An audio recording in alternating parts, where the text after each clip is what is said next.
Hi everyone, today we are going to look at a NCEA level 3 chemistry concept. This is the HESS'S law calculation, which is normally an excellence question. So I'm going to go through a couple of word examples.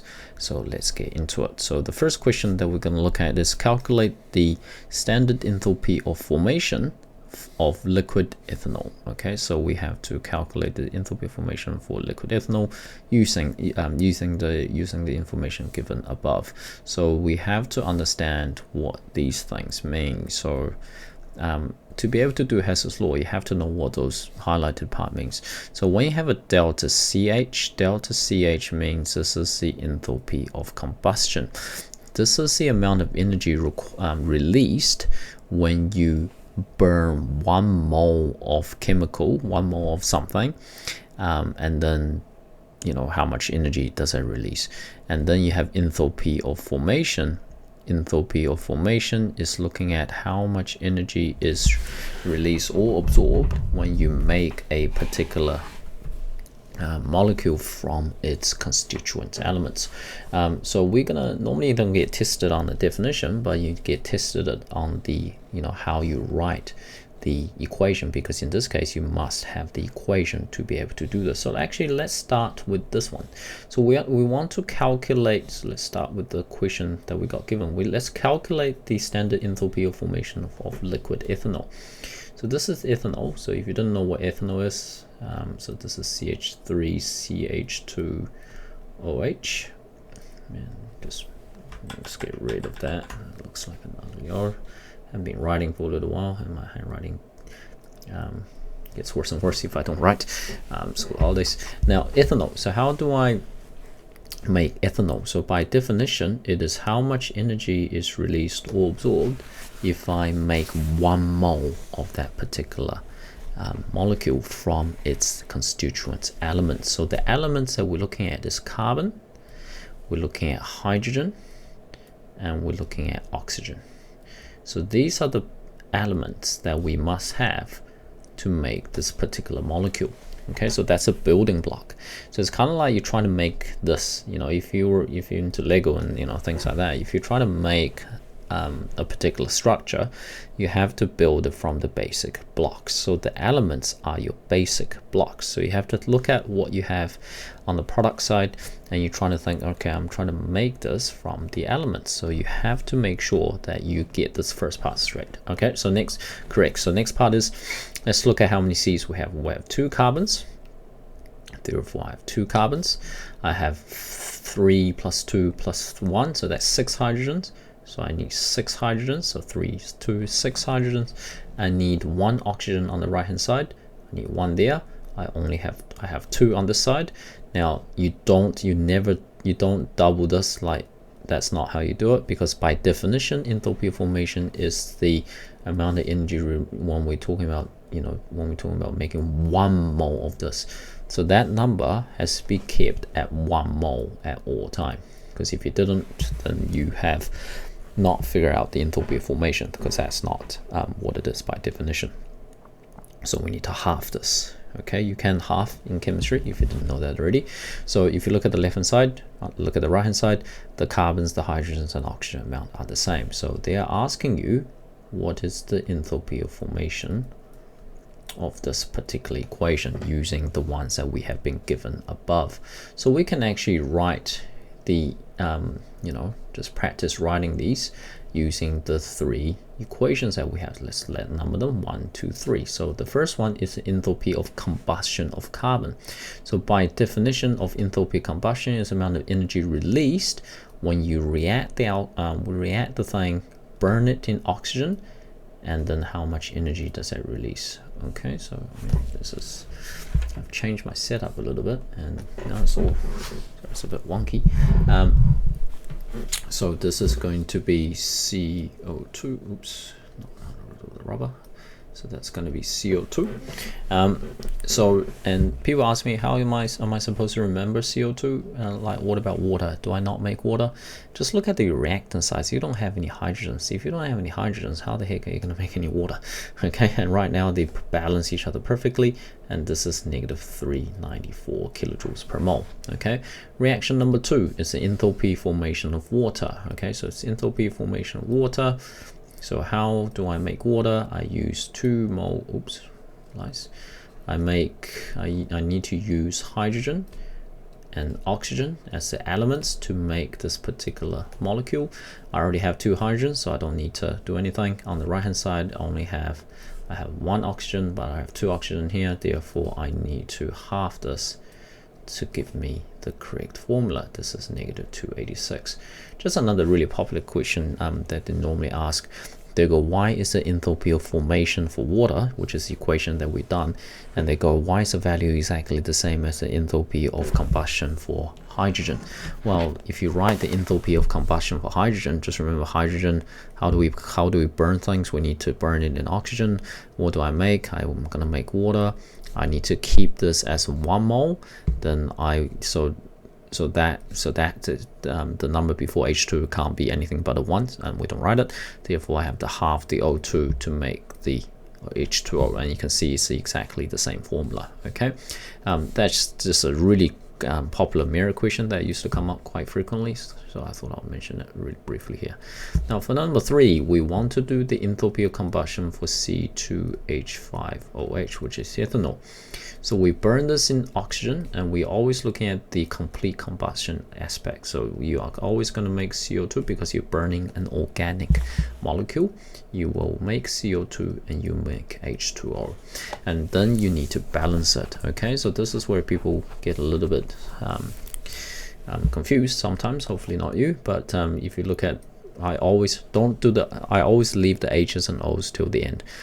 When we balance equations, I always balance what I tend to call the unique atoms. In this case, hydrogen. In this case, carbon. So I have 2 carbons on the left. I have 1 carbon on the right, so I need to put a 2 there.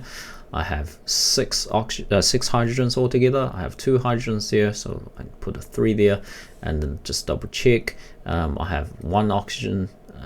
6 hydrogen, 6 hydrogen. I have 1 oxygen, 2 hydrogens here, so 2 oxygen here. So I have 3 oxygen on the left. I have 4, 7 on the right, so I have 7 O's. On the left, I have 3 O's. I need to make that a 3 because that will give me 6, and then plus that 1 there, which is 7 oxygen. Okay, so that's how we have produced the equations from this particular table. I mean, that table is pretty useless unless we unless we can use it and write the equation using those numbers. So this negative 1 is 3, 6, 7. Okay, now so what do we do with these? Now this is like, if you, I'm pretty sure all of you by year 13 you would have done simultaneous equations. So you want to calculate the standard enthalpy solution. So this equation here, let's use a black box. So this equation here, this is the equation that you are trying to achieve. You are trying to manipulate the other 3 and then combine them together so they can become whatever we have in the box. And once you've done that, you can just add up the numbers that we played with, in terms of the equation, and then you get the final answer. Because how HESS'S law works is kind of like this. If I have a chemical like say A, if a chemical like say called B, and then another one called C, it's kind of like this. If I react A to B, then react B to C, then like I have a number here, I have a number here, and that's the enthalpy change. Yeah, doesn't it make sense? Like if I make A to B, then B to C, isn't that the same thing if I just react as from A directly to C? So these 2 numbers together is going to equal to this number here. That's what HESS'S law is saying. The law is essentially saying that the enthalpy amount doesn't change unless as long as you have the same reactants and the same products. But you know, if you just want to do well for the sake of examination, let's just be a little bit pragmatic and just focus on that. So this is how I tend to tackle questions like these. Okay, so let's have a look. I want to get to this. So this is my, so this equation here is my go-to equation. I need to manipulate these three equations so they become, so I have all of these ingredients underlined from the three equations here. Okay, so let's look at the equation. I always put this right on top of the page just to remind myself I need these. Okay, so first thing first, I need 2 carbons.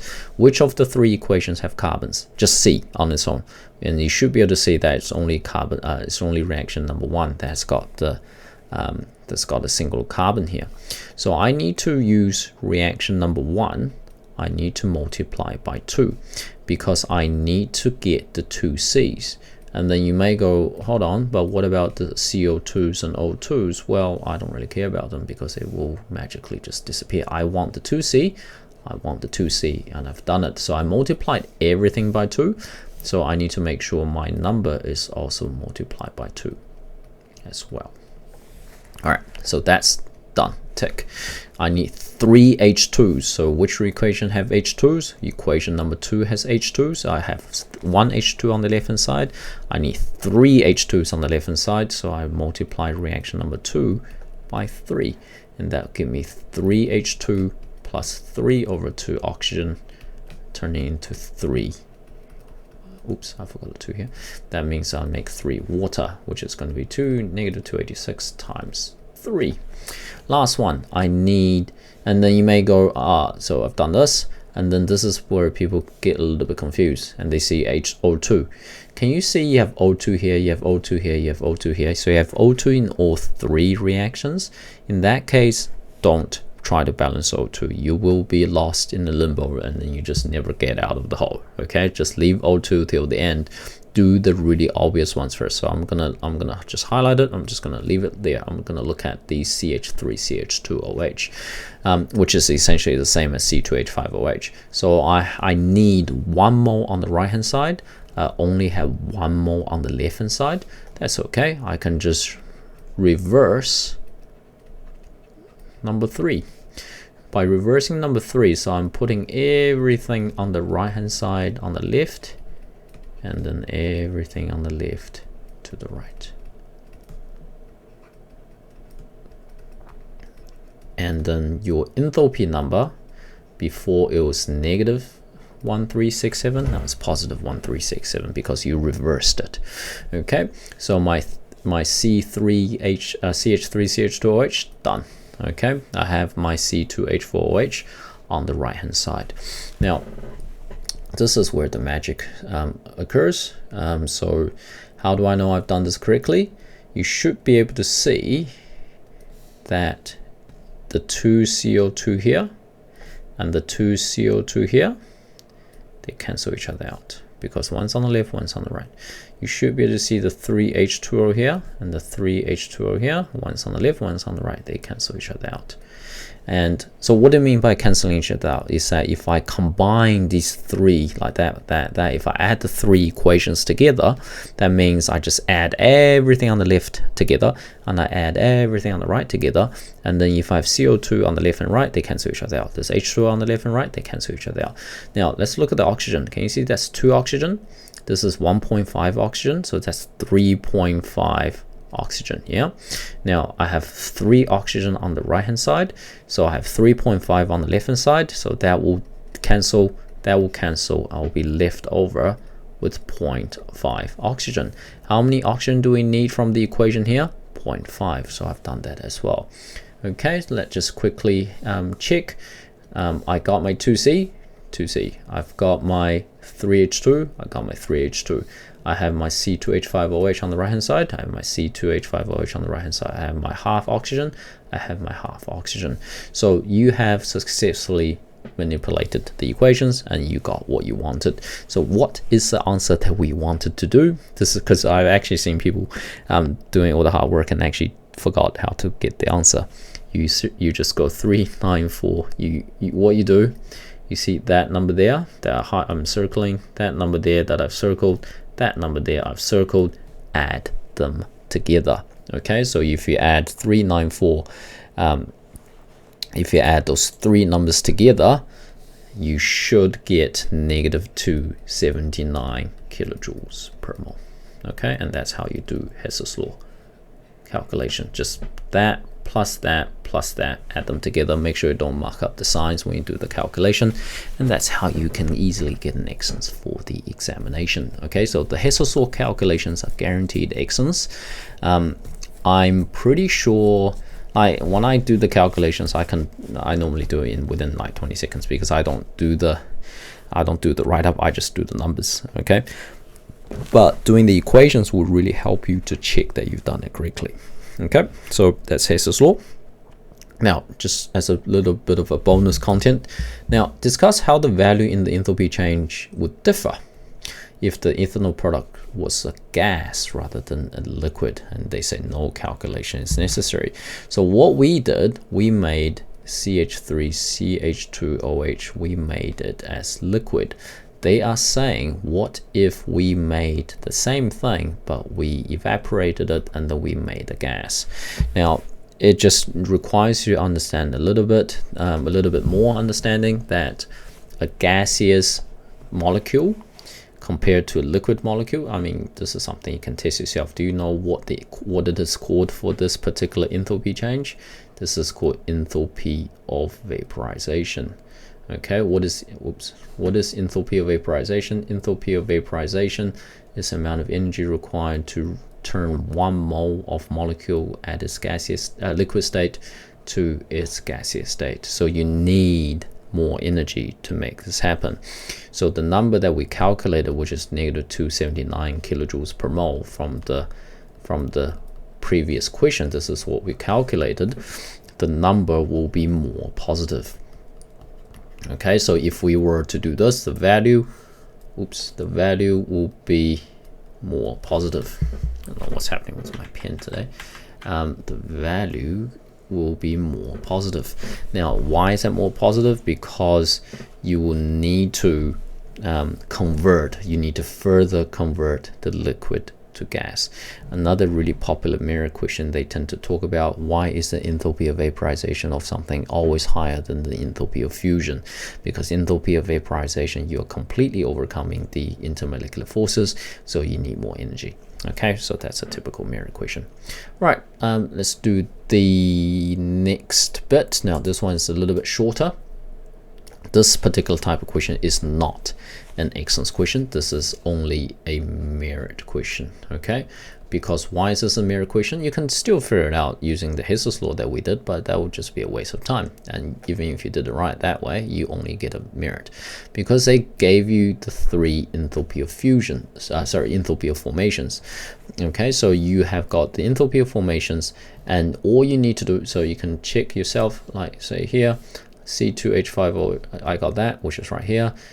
I got that, which is right here. The enthalpy of formation of all the molecules are given. The only thing that's not given is 7.5 oxygen. Well, oxygen is an element. What is the definition of formation again? Enthalpy of formation is the amount of amount of energy released or absorbed when you make a particular molecule from the elements. What is the enthalpy change if I make an element from an element? Well, there's no change, because it's the same thing on the left and same on the right. For this type of question, you just need to remember the enthalpy change in this case is the total of enthalpy formation of the products minus the total of enthalpy of formation of the reactants. Okay, so what are the products? So remember, these are the products, these are the reactants. So what you want to do, just add that up and then minus that, and then you have the final answer. So how do we do this? We have 5 moles of CO2, so it'll be 5 times 394, which is that number there, plus 6 times water, which is water, negative 286. Okay, so this is your total of that, minus the total of enthalpy of formation for the reactants, which is just 1 mole of C5H12O. Make sure you copy the numbers properly, Now again, no oxygen because that number would just be 0. And then if you do the math, that will be negative 3391 kilojoules per mole. Now, if we ask you for 3 significant figures, that will be negative 3390 kilojoules per mole rounded to 3 SF. It's always a good habit to round to 3 SF. Now, just again, really quick, how do you do significant figures? The easiest way I tell my students, start counting from the first non-zero number. So if I want to round this, 1, 2, 3, I look at this number that's smaller than 5, so it's 3390 kilojoules per mole. Okay, so hopefully this video has been helpful. Merit question that we just looked at, and then the HESS'S law, which is an excellence question. Very standard questions, but you need to know how to do the enthalpy of combustion, enthalpy of formation equation writing. If they don't, because they don't have to give it to you. If they were generous enough, they would, but sometimes they don't, sometimes they do. So it's better to be prepared, because this is, like I said, an excellence question and it's not very difficult. Okay, so hopefully this video has been helpful, so again, please subscribe if you haven't, leave a like, and if you have any questions, feel free to put in the comments, because I'm trying to do level 1, level 2, level 3. If you have any specific things that you want me to cover, leave that in the comments, and if a lot of people like their comments, I'll probably just get on with that concept first, put that on the priority list. Okay, otherwise study hard, and I'll see you guys next time. Bye bye.